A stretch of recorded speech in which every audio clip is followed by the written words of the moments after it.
Hi YouTube. Hey YouTube friends and family, and welcome to Wealth Wednesday. We're going to talk today about how you can save money during the crisis that's going on. I know that it's challenging.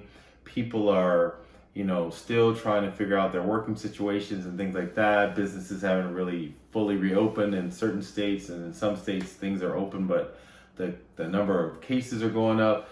But there are opportunities for you to save money in these challenging times. And I wanted to talk to you a little bit about some of the techniques that I've been using and some of my friends have been using, who actually still have access to some money and jobs. And I say that to say that my friends and family and other people that I know are in different industries. So they have, jobs from being servers to working in government and other things. But if you have access to kind of income, you have opportunities to save money. You are already by default saving money because you probably aren't going out as much. If you had vacations or any type of leave planned, you probably aren't doing those things. So by default, you're saving money. For folks who have children like I do, you're not paying for camps. So that's a savings off the top. But there are opportunities for you to save even more money depending on how you choose to balance your ordering out versus cooking and things like that. And also looking at some of the things that you can do to be more mindful about the ways you spend money. So the first thing I want people to look at, and the first thing I want to talk to you about, is looking at what are you doing to reduce the amount of debt that you had pre-COVID. If you still have a job and hopefully you are gainfully employed where you're working at least 20 hours a week, look at your finances first. I would say put things in a spreadsheet, and this is what I've done, which I find is very useful. Put things in a spreadsheet and look at the finances that you had, the money coming in, and then look at the debts that you have, money going out. And see, are there ways that you are now able to save based on this new quarantine life that we're living in? For me, the things that I found off the top, like I said, I wasn't eating out as much. And before COVID, I was eating out probably 5 days a week. And what I found is that now with this new, like I said, new quarantine life, I'm actually able to cook more. So not only am I becoming a better cook and chef, which I like doing, I'm eating healthier because I'm making better food choices. I think that the lack of time that you had from before because you were, commuting to work and things like that, now that you have more time, I'm using that time in a constructive way of cooking for myself. So on average, I would spend previously, before COVID was a thing, I was probably spending somewhere between $15 and $30 a day on eating out. And that doesn't sound like a lot when you do it just on a day basis. You're like, oh, what, $10, $15 lunch and dinner, it's not that bad.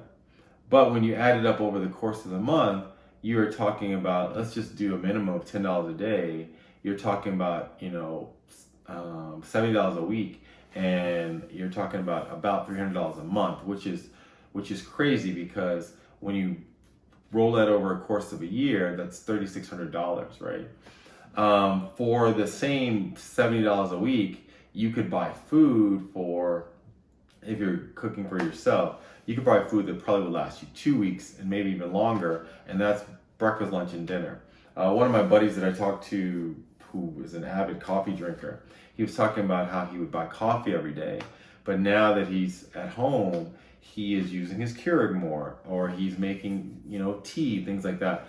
And so from just coffees alone, it's about $3 a day, and you're saving yourself probably $21 a week if you're not buying coffees every day. And most people don't buy one coffee, most people buy coffee twice a day. So that's one way you're saving money. But you're not just trying to save the money, you're using the money that you're saving to pay off your debt. So remember, we made our spreadsheet, we have our debt, we have our finances, which is hopefully money coming in. And then we're looking at where our highest debt is. And that's not necessarily to mean your largest amount of money that you owe, but the highest interest thing that you owe on, because you want to pay that off first. Because remember, most credit cards, I think the average credit card rate right now is somewhere between 16 and 20%. You're not going to earn that in the stock market. You're not going to earn that on most investments. And you're not going to earn that if you own a home with the value of your home price going up. The home prices typically double somewhere between 7 and 10 years in markets that are good markets. In bad markets, your house price may stay steady for the life of your home. And so paying off your credit card debt is the best way to realize those savings that you are not spending on kind of food expenses. The second place that you save money is on those entertainment expenses. We mentioned earlier about people going on vacations, and some people never go on vacations, but you do things for leisure. Like you might go on a day trip somewhere with your friends, and that has a cost right there, the hotel cost or Airbnb cost. Well, most people aren't doing those things now because of the pandemic. And if you're a person who just makes more money and can do like travel to the Caribbean or travel to Europe, you are definitely not doing those things just because right now the US is on lockdown. We're prohibited from traveling to a lot of places. And so the money that you might have saved up for the year for your once a year vacation, you may want to also put that to your credit cards. This is going to be a common theme. We're going to keep going back to the credit cards because I want you to, by the end of COVID, which I don't think is going to end before 2021-ish, you should have made a big dent in your credit card bills at the very least. If you're really good about it and you're really tight with your money, you may be able to pay off all your credit card bills. But so your entertainment expenses that you're not spending, I would say you definitely can redirect some of that money to streaming services, because streaming services right now are really, to me, are knocking it out the park because they're getting some new release movies, or even like before there was a definitely delay. So if a movie came out of the theater, they'd probably be like a month or 6-week delay. Now movies come out to the theater and maybe like 2 weeks later it's out on streaming services. So I would say you can redirect some of that money in streaming services. Don't forget that with streaming services you can do the free trial. And streaming services don't like you to do this, but if you have a family, like if you have a kid who lives away, or you and your brother or your sister, you can share accounts. You're not really supposed to do that, but you can do that. And that's a way to save money. So you can split the cost of your account with one of your other relatives so that you are only paying half the cost of the streaming service. And then that other money that you're saving from not going out, not going to the movies, not going on your vacation, put that to your higher interest credit cards. The third way that I'm finding that I'm able to save money is I don't have transportation costs anymore, because the nature of my job, aside from doing the YouTube thing, is working from home. I am able to save money not buying gas and not taking the metro and not taking buses and things like that. And I'm finding that is a huge savings. Before, for fuel costs, just from traveling back and forth to work, I was spending about somewhere between $50 and $70 a week, depending on how much I had to drive and how aggressively I drove my car. But now I am fortunate enough that I'm probably spending maybe $30 every 3 weeks on fuel, just because I'm not driving that much. I just go to the store, things like that. And again, that money I'm redirecting to my credit cards. The other thing is, if you own homes, and this is this is a tip from one of my financial advisors. If you own a home, because of the CARES Act that the government's running, they are allowing you to suspend 3 months of payments. And you should check with your bank just to make sure, but 3 months of payments they tack onto the end. And for housing loans and for many car loans, the interest rate is so low because the interest rate will still accrue. But even with the interest rate accruing, you could redirect that money to pay off some of your higher rate interest credit cards. And let's do the math real quick.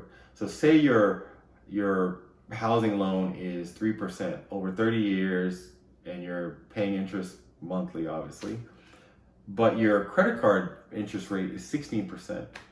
Even though you're paying interest or you're accruing interest while you have your housing loan suspended, and they're going to tack those 3 months onto the back, if you subtract that 3 from the 16 or 18 that you have, your net savings is somewhere between 13 and 15% interest, right, on your credit cards. And so using that money to pay to your credit cards is definitely the way to go. And if you can, in most of the banks, I'm noticing they just have an online option. You click the button, they suspend 3 months of your mortgage, they suspend 3 months of your car notes.